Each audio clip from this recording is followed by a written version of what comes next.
မြို့တော်လန်ဒန်ကိုပြန်လာဖို့သတင်းထွက်နေတဲ့ Julian Alvarez က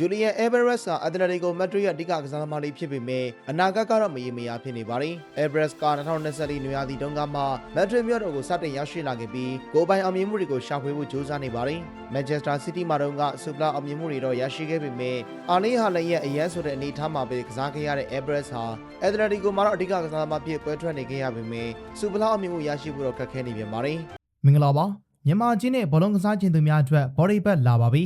ရတာမလို့လိုတာမရဖြစ်နေတဲ့ Alvarez ဟာလာမယ့်နွေရာသီမှာအက်တလက်တီကိုမက်ဒရစ်ကနေထွက်ခွာပြီးတော့အသင်းပြောင်းရွှေ့ပြစ်လိမ့်မယ်ဆိုတဲ့သတင်းတွေကလည်းထွက်ပေါ်နေပါတယ်။အက်တလက်တီကိုဘက်ကလည်း Alvarez အစားထိုးကစားသမားကိုစတင်ရှာဖွေနေပြီဖြစ်ကြောင်းသိရပါတယ်။ Alvarez ကိုဇန်နဝါရီပြောင်းရွှေ့မတိုင်ခင်တုန်းကလာလီဂါပြိုင်ဘက်ဘာစီလိုနာကချင်းကပ်စုံစမ်းခဲ့ပါတယ်။အဲဒီတုန်းက Alvarez ဟာသူ့အနေနဲ့အက်တလက်တီကိုမက်ဒရစ်မှာပျော်ရွှင်နေကြောင်းပြောရင်းနဲ့ဂုဏ်စင်ကြီးကိုညှင်းဆန်ခဲ့ပါတယ်။ Alvarez နဲ့ချိတ်ဆက်နေတယ်လို့သတင်းထွက်ပေါ်နေတာကတော့ Premier League ကလပ်အာဆင်နယ်တင်ပါအာဆင်နယ်ကအက်တလက်တီကိုမက်ဒရစ်စီမှာစုံစမ်းမေးမြန်းမှုတချို့တော့လုပ်နေပြီဖြစ်ကြောင်း ESPN ကသတင်းတင်ဆက်ခဲ့ပါတယ်။ဒါအပြင်လန်ဒန်အခြေစိုက်နောက်ထပ်တစ်သင်းဖြစ်တဲ့ Chelsea ကလည်းအခြေအနေကိုစောင့်ကြည့်လို့နေပါတယ်။အက်တလက်တီကိုမက်ဒရစ်က Alvarez နဲ့2030အထိစာချုပ်သက်တမ်းကျရှိနေသေးပေမဲ့ယူရိုတန်း100လောက်ရမယ်ဆိုရင်ပြောင်းရွှေ့ခွင့်ပေးမှာဖြစ်ကြောင်းသိရပါတယ်။အက်တလက်တီကိုက Alvarez အစားထိုးကစားသမားတစ်ယောက်ကိုစတင်ရှာဖွေနေပြီးကွန်ဂါလိုရာဘိုနဲ့ချိတ်ဆက်နေကြောင်းမာကာသတင်းဌာနကြီးကလည်းဖော်ပြသွားခဲ့ပါတယ်။ Rasmus က PSG မှာပွဲချိန်မိနစ်ရဖို့ရုန်းကန်နေရပြီးနွေရာသီမှာအသင်းသစ်တစ်သင်းကိုရှာဖွေသွားမှာပါ။ဒီတော့ Alvarez ကနွေရာသီမှာ Premier League တကြော့ပြန်အဖြစ်လန်ဒန်ကိုရောက်ရှိလာနိုင်ပါတယ်။ကြည့်ရှုပေးကြတာကျေးဇူးများတင်ပါတယ်။